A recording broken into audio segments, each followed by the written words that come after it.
हवा और उसकी विशेषताएं। मैं हर जगह धरती पर मौजूद हूँ और मैं चलती रहती हूँ। आप मुझे देख नहीं सकते क्योंकि मैं किसी रंग की नहीं हूँ। क्या आप सभी ने मुझे पहचाना? जी हाँ, मैं हवा हूँ और मैं आप सभी के जीवन में महत्वपूर्ण भूमिका निभाती हूँ। क्या आप सोच रहे हैं कि ये कैसे संभव है? आइए, मैं आपको उत्तराखंड के एक छोटे से गांव में ले चलती हूँ, जहाँ अंजू और आशु अपने पिताजी के साथ एक मेले में जाने के लिए तैयार हो रही हैं। इस वीडियो का उद्देश्य हवा के विभिन्न पहलुओं को समझना है।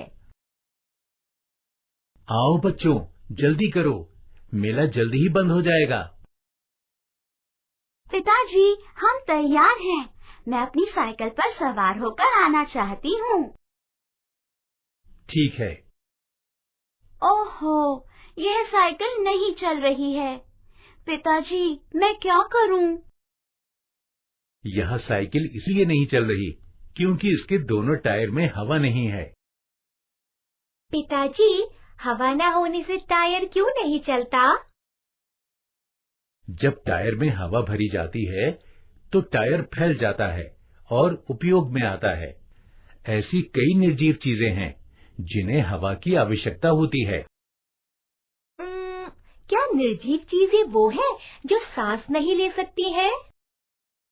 हाँ, वे सांस नहीं ले सकती, बढ़ नहीं सकती और चल भी नहीं सकती हैं। अभी चलते चलते बात करेंगे, नहीं तो मेले के लिए देर हो जाएगी। इस साइकिल को यहीं छोड़ दो। बच्चों, क्या आप उन निर्जीव चीजों को सूचीबद्ध कर सकते हैं जिनके अंदर हवा होने पर ही वो उपयोग में आएंगी?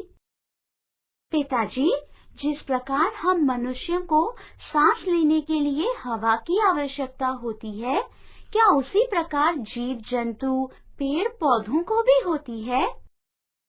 पौधों, जानवरों और मनुष्यों जैसे जीवित प्राणियों को जीवित रहने के लिए हवा की सबसे ज्यादा आवश्यकता होती है। वायु हमारे अस्तित्व के लिए अति आवश्यक है। अच्छा। बच्चों, हम मेले में पहुंच गए हैं। जाओ और उन झूलों पर खेलो। ये पैसे ले लो, मैं जाकर कुछ गुब्बारे और मोमबत्तियां खरीदूंगा और तुम दोनों को हवा के गुणों के बारे में और बताऊंगा। बच्चों, घर पर ये प्रयोग करके देखें। एक पौधा लें और 4 दिनों के लिए बाल्टी के द्वारा उसे ढक कर रख दें और फिर उसका परिणाम देखें। आप दोनों को झूलों पर मजा आया होगा। आओ, अब हम घर चलें।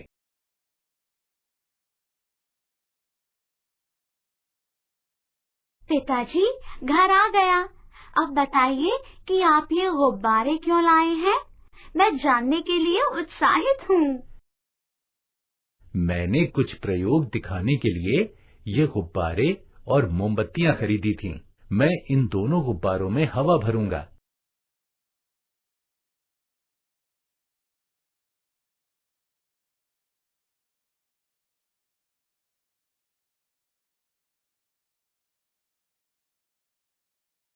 क्या आप देख सकते हैं कि जब हम इनमें हवा भर रहे हैं तो गुब्बारे आकार ले रहे हैं?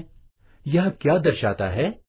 क्या आप दोनों में से कोई मुझे बता सकता है? मुझे सोचने दीजिए। क्या इसका मतलब है कि हवा गुब्बारों को आकार दे रही है? हाँ, तुम बिल्कुल सही कह रही हो। हवा के गुणों में से एक यह है कि हवा जगह को घेरने के साथ चीजों को आकार भी देती है। मैं अब इस छड़ी के दोनों सिरों पर एक एक गुब्बारा बांधूंगा और इन दोनों को संतुलित करूंगा। इसके बाद मैं एक गुब्बारे को सुई चुभाऊंगा। आपने क्या देखा? ये क्या है? एक गुब्बारा तो फूट गया, लेकिन छड़ी उस तरफ क्यों झुक गई जहाँ गुब्बारा नहीं फूटा था? सही कहा। यह हवा का अगला गुण है। हवा में वजन होता है। यह गेंद, गुब्बारे, टायर जैसी वस्तुओं को भरती है और जब हवा इन वस्तुओं को भरती है तो इसका वजन अधिक होता है। अरे वाह! बच्चों, आप मुझसे संबंधित बहुत ही रोचक प्रयोग देख रहे हैं। क्या आप किसी प्रयोग द्वारा यह साबित कर सकते हैं कि मैं जगह को घेर लेती हूँ? अब हम वायु के अगले पहलू पर चर्चा करेंगे। क्या आप अनुमान लगा सकते हैं कि घर, जंगल, कागज आदि आग लगने पर क्यों जलते हैं? और इस आग को बुझाने के लिए क्या किया जाना चाहिए? अंजू, क्या तुम मुझे एक गिलास दे सकती हो? ये लीजिए पिताजी। मैं अब इस मोमबत्ती को जलाऊंगा जिसे मैंने खरीदा था और अब इस गिलास को मोमबत्ती पर रख रहा हूँ। आपने क्या देखा? आग बुझ गई, पर क्यों? तुम बिल्कुल सही हो। आग बुझ गई। वह इसीलिए क्योंकि जलाने के लिए हवा आवश्यक है। जब हम मोमबत्ती पर गिलास डालते हैं तो हम हवा की आपूर्ति में कटौती करते हैं, बल्कि ऑक्सीजन की आपूर्ति करते हैं। इसीलिए मोमबत्ती ने तुरंत जलना बंद कर दिया। इसका मतलब ये है कि जलने के लिए हवा की जरूरत है। हाँ, हवा जलने में मदद करती है। जिस क्षण हम हवा की आपूर्ति काटते हैं, उसी क्षण वस्तु जलना बंद हो जाती है। वायु एक चमत्कारी चीज है। हाँ, तुम सही कह रहे हो। यह कहा जाता है कि सभी ग्रहों में से सिर्फ पृथ्वी पर जीवन है, क्योंकि यहाँ हवा और पानी है। और हवा की क्या विशेषताएं हैं? जैसे मैंने कहा, हवा जीवित चीजों के अस्तित्व का कारण है। गैसों के अलावा हवा में जल वाष्प और पराग शामिल हैं। मुझे लगता है हवा में जल वाष्प होता है जो बारिश का कारण बनता है। हाँ, तुम सही कह रही हो। वायु इसके साथ पराग लाती है जो फैल जाती है और वनस्पति और नए पेड़ों के जन्म के लिए जिम्मेदार है। बच्चों, कुछ मजेदार चीजें हैं जो हवा के बारे में जानने की जरूरत है। वो क्या है? जब खाना गर्म है तो तुम क्या करते हो? हम गर्म खाने को फूंकते हैं ताकि ये ठंडा हो जाए और फिर हम खा सके। सही है। सर्दियों में अगर आपको ठंड लग रही है तो आप क्या करते हैं? हम अपने हाथ मुंह के पास रगड़ते हैं और गर्म हवा फूंकते हैं। बिल्कुल सही। इस मामले में आप अपने हाथों को गर्म करने की कोशिश कर रहे हैं। यह अजीब बात है। एक बार हमने चीजों को ठंडा करने के लिए हवा को फूंका था और एक बार हमने चीजों को गर्म करने के लिए भी हवा को फूंका था। इसका क्या मतलब है? ऐसा क्यों होता है? क्या इसका मतलब ये है कि हमारे मुंह से गर्म और ठंडी हवा बहती है?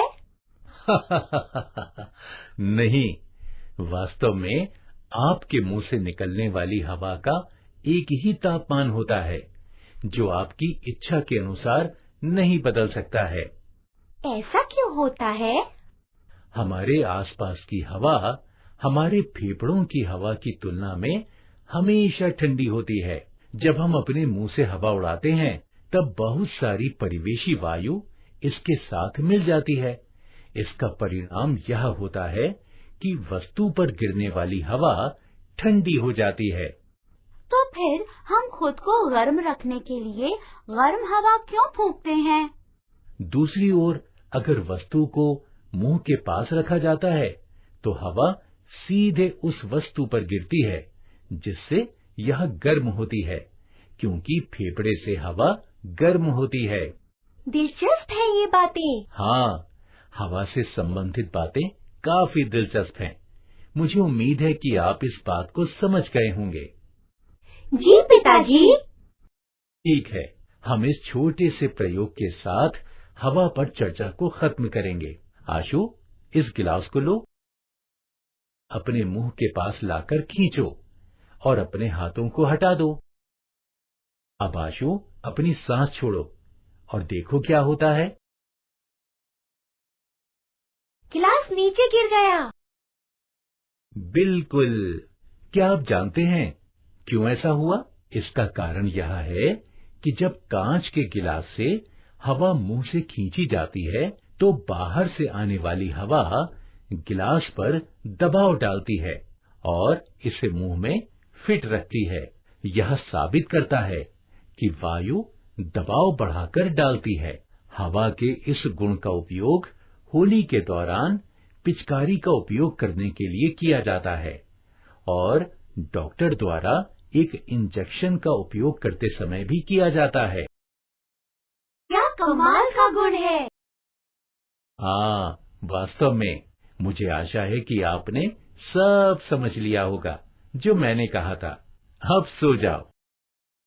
इन प्रयोगों के लिए धन्यवाद पिताजी और शुभ रात्रि।